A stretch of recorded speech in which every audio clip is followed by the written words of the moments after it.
Hi guys, Dave here, and today I'm going to show you the guitar solo to Crazy Little Thing Called Love by Queen. The guitarist, Brian May, one of my all-time favourite guitar players. And this one was a real departure for him. It was more in the rock and roll style of guitar playing by the likes of people like Scotty Moore and Chuck Berry, that sort of thing. Sound-wise was very different. Rather than using the Red Special that he's famous for and Vox amps, he was using a Fender Telecaster played through a Mesa Boogie.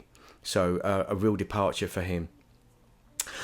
So the lesson's going to start with me showing you the guitar solo as usual, and then I'll also show you the kind of the sound settings, what I use to get the sound on the recording.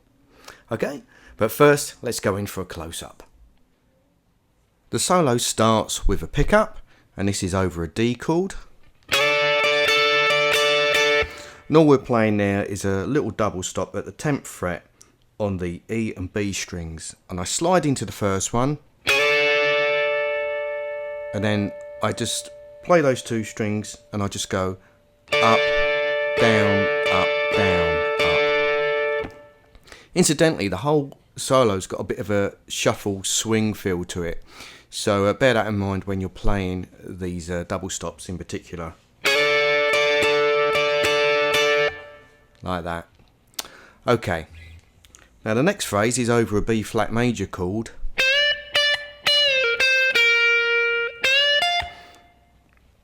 and so he's borrowing from the B flat major pentatonic when he plays this. We're starting with a 2 fret bend on the 13th fret of the B.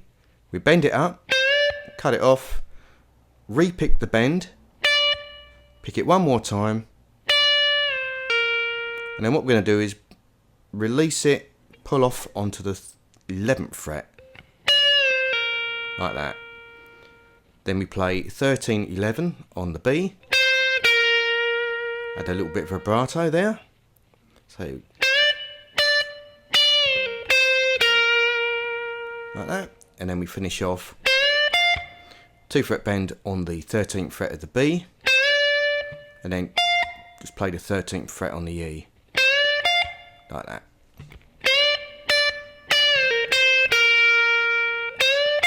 Do that one more time. There you go. Then we're back to the D chord again.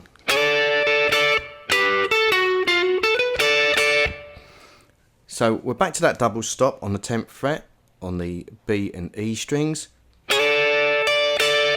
So again, slide into it. Play it 2 more times, and I strum that down, up, down, like that. Then we play the 12th fret on the B and G strings, then 10 on the B, then 11 on the G, then we hammer on 10 to 11 on the G, then 10, 12 on the B, then we're back to that double stop on the 10th fret of the E and B, G string, E and B strings, with a down up.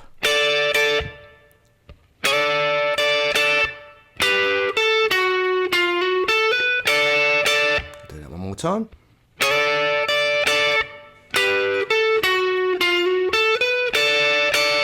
Like that.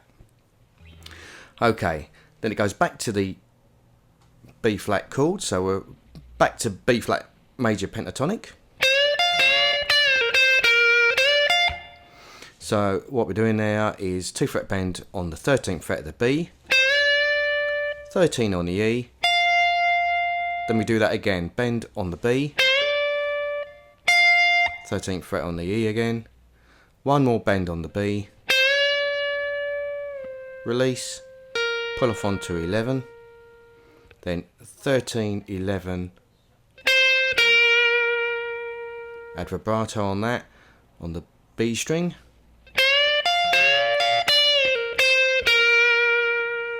then finish off with the 2 fret bend on the 13th fret of the B, 13 on the E.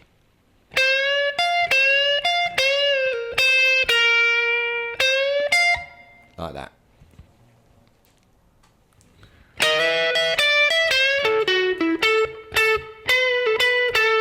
Right, at this point it goes up to an E chord. So the first part is basically outlining an E7 chord. So now we're double stopping on the 12th fret on the E and B strings, and we're going to slide in from the 11th fret like that. So strum 11, slide into 12.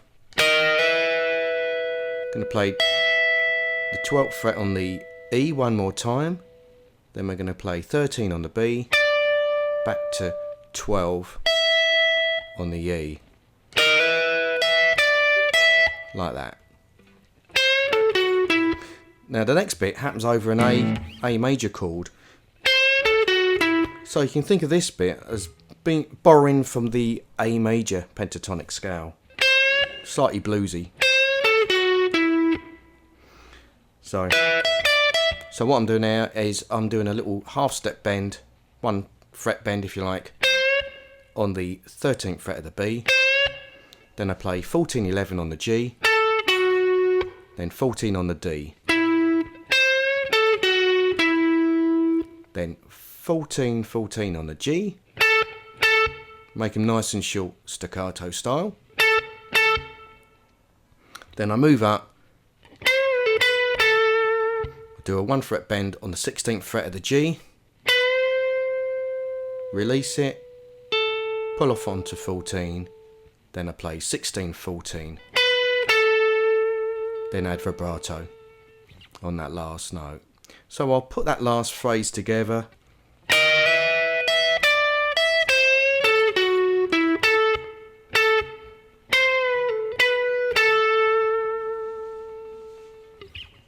There you go, that's the whole solo. Okay then, before we wrap things up, I just want to talk about the sound I used for the recording. I'm using my Fender Telecaster, and I've got it on the neck pickup, which I'm pretty sure is what Brian May used on the original. As far as effects, I'm using my Pod HD400, and the amp setting I'm using is a Fender Deluxe. Mainly clean, but it's just slightly overdriven, slightly breaking up. So that's the sort of sound that I'm using. There's a little bit of room reverb on there as well. On the original recording, he used a Fender Telecaster, bit of a departure for him, and he played it through a Mesa Boogie. Again, not his normal Vox AC30s that he's famous for using. So that was pretty much the setup that he used on the original. Okay, I hope you find this lesson useful, and I will see you for one real soon.